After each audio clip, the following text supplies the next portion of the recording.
Secretary of State Cordell Hull knew the meetings were fruitless. He knew that war was inevitable, but he did not know that the Japanese fleet was already underway, about to execute Admiral Yamamoto's bold plan and attack Pearl Harbor. Nor did he realize that years ago there had been some subtle warnings. In 1902, when Franklin Delano Roosevelt was a student at Harvard, a Japanese classmate told him of Japan's 100-year plan to take over Asia and the Pacific. In 1918, young Prince Konoye wrote a bitter essay that warned of British-American economic and racial imperialism. In 1924, General Billy Mitchell predicted a surprise Japanese attack on Pearl Harbor. In 1925, a prophetic British book called The Great Pacific War described a fictitious war in which carrier-based Japanese planes bombed American cities. In January 1941, Ambassador Joseph Grew learned of Japan's Pearl Harbor plans from the Peruvian embassy. The State Department discounted the warnings, and Secretary of State Cordell Hull continued his rigid hardline stance with the Japanese negotiators, Nomura and Kurusu. Hull was sternly moral in his approach. Japan was an aggressor, and he compromised with sanction aggression.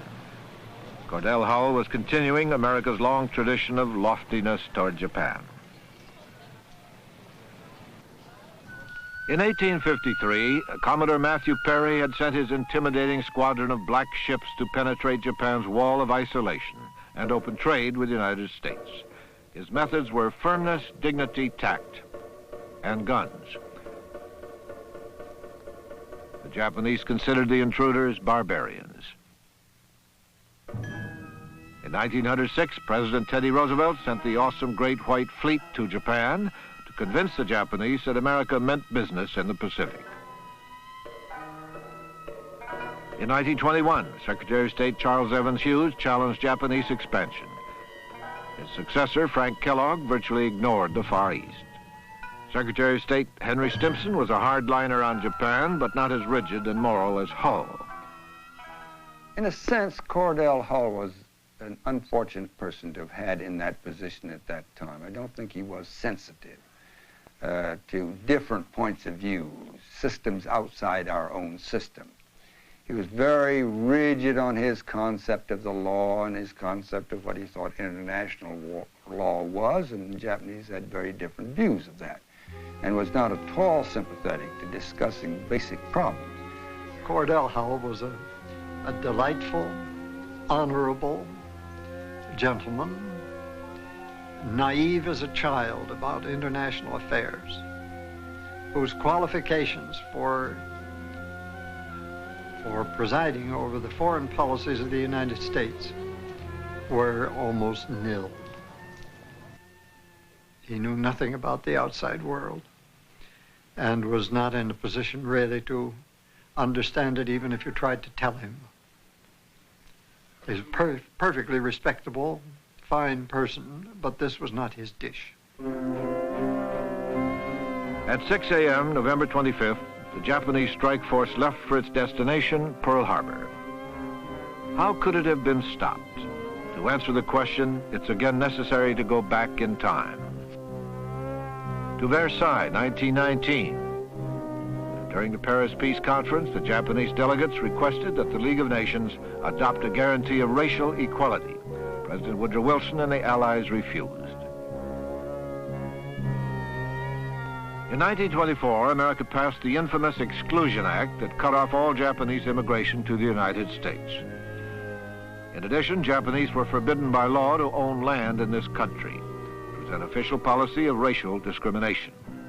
As we came to the war, both sides, I think, showed a kind of racial arrogance towards the other side. Now, they, in choosing to go to war, it was a desperate gamble, but that gamble was based on the assumption that we were a weak, flabby people, that we were, in that sense, racially inferior to them, at least culturally inferior. We, on our part, I think, were so absolutely rigid in the way we handled our relations with them. Again, on the basic racial assumption that these little brown people wouldn't really dare take us on. It's all right for them to push Koreans and Chinese and other lesser breeds around, you know, but if they came up against us, that's a different thing.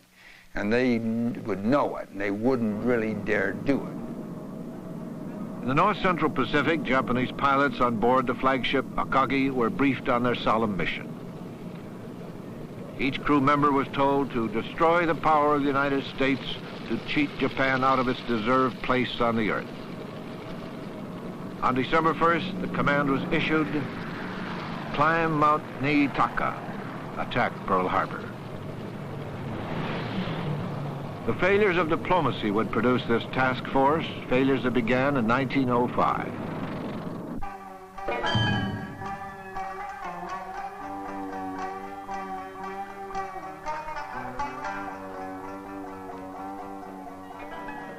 In the Russo-Japanese War, Japan annihilated the Russian fleet at Port Arthur and emerged as a major world power.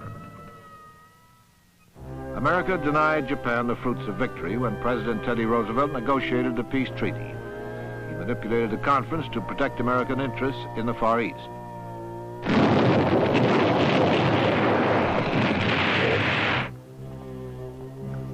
In 1921, at the Washington Naval Conference, Secretary of State Charles Evans Hughes maneuvered the Japanese into accepting a lesser Navy role, a limit of 3 battleships for every 5 British and 5 American battleships. This became known as the 5-5-3 ratio, which angered the young Japanese naval officers. It would later prove a source of frustration in Japan.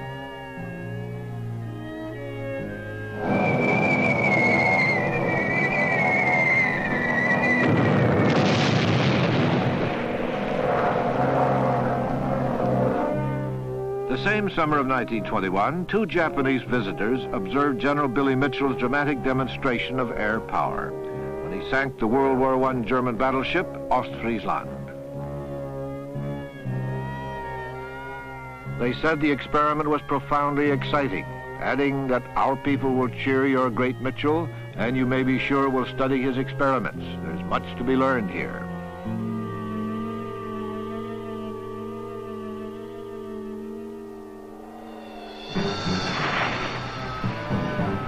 It was ironic that in 1932 and 3, the U.S. Navy held war games off Hawaii to defend Pearl Harbor against a surprise attack.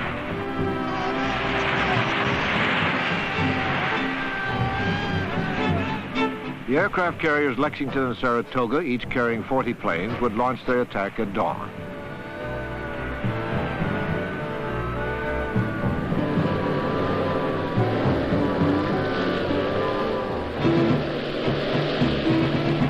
Bombed at Honolulu, the Schofield Army Barracks, the air bases at Luke and Wheeler Field, and the